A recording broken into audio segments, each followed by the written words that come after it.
আমাদের যারা ক্ষমতায় আছেন ও ভাই আমি একটু একটা ইয়েতে রয়েছি তো একটা প্রোগ্রাম এই যে দর্শনের ওটা আমাদের ওই যে নেগেটিভ হয়ে গেছে আমাদের ঝামেলা হয়ে গেছে ওনারা অনেক ব্যবস্থা পারে নাই রয়েছে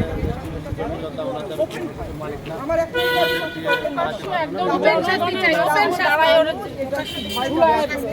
বিচার দিচ্ছে না, শাস্তি হলেও দু একটা প্রকাশ্যে ফাঁসি দিতে হবে, তাহলে সবাই ভয় পাবে। প্রকাশ্যে ফাঁসি না দিলে প্রকাশ্যে তাকে নামালে কেউ ভয় পাবে।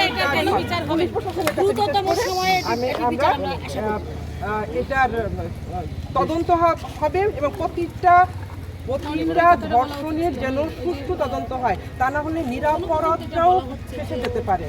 আমি এইটা সবসময় বলি যে নিরাপরাধ ব্যক্তিরা যেন ফেসে না যায়, অনেক সময় ফাঁসানোর চেষ্টাও করে। হ্যাঁ, এই জন্য মানে সুষ্ঠু তদন্ত করে ধর্ষকের যেন দৃষ্টান্তমূলক শাস্তি হয় এবং ওপেন শাস্তি হবে, মানে একেবারে